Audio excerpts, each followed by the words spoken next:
What if I told you some of your beliefs aren't actually yours? Some of your fears were taught to you, and some of the rules you live by were created by people you've never met. For over 2,000 years, philosophers have been asking questions that most people avoid, and by the end of this video, you may never see life the same way again. Fact 1. Have you ever stopped and asked yourself, why am I living this way? Socrates believed most people never ask this question. He warned that an unexamined life is a life lived on autopilot. Fact 2. Here's something scary. The more often you hear an idea, the more likely you are to believe it, even when it's completely false. Your brain often mistakes familiarity for truth. Fact 3. What if everything you're seeing is only part of reality? Plato compared humanity to prisoners trapped inside a cave, mistaking shadows for the real world. And maybe we're still doing the same thing today. Fact 4. Think about this. Your religion, your traditions, your opinions, many were introduced to you before you were old enough to question them. How many of your beliefs did you actually choose? Fact 5. One philosopher doubted absolutely everything. His name was René Descartes. After questioning the entire world, he found one thing he couldn't doubt. I think,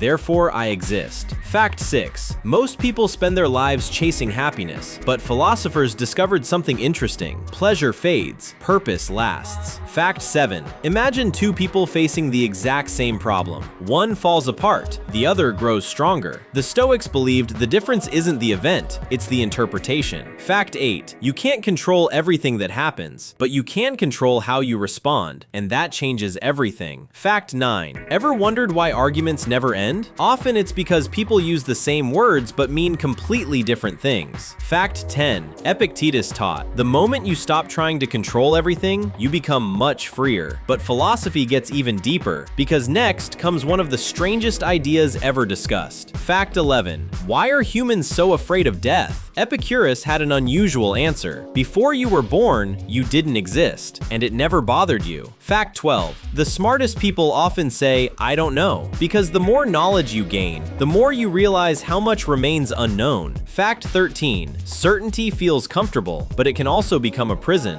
Fact 14. Nietzsche believed suffering itself isn't the problem, meaningless suffering is. Fact 15. You've changed constantly throughout your life. Different thoughts, different beliefs, different goals. So who exactly is the real you? Fact 16. Your brain loves patterns, so much that it creates them even when none exist. Fact 17. Diogenes owned almost nothing. While everyone chased wealth, he chased freedom. Fact 18. Most people spend hours improving how they look. Very few spend the same time improving how they think. Fact 19. The Stoics often imagined worst-case scenarios, not because they were pessimistic, because preparation reduces fear. Fact 20. You judge yourself by intentions, but others by actions. Why? And now for the final 5 facts, which may completely change how you define success. Fact 21. Aristotle believed excellence isn't an achievement, it's a habit. Fact 22. Some questions may never have final answers, but asking them can still make you wiser. Fact 23. Albert Camus believed life doesn't automatically come with meaning. Meaning is something we create. Fact 24. Most people ask, how can I become successful? Philosophy asks, what kind of life is worth living? Fact 25. After thousands of years of debate, one lesson appears again and again. Your life is shaped less by what happens to you and more by how you choose to think about it. Philosophy isn't about having all the answers. It's about asking better questions. Because the moment you start questioning your assumptions, you start changing your life. This was part 5 of our psychology and human mind series. If even one fact made you think differently, subscribe for the next episode, because the most powerful changes always begin with a question.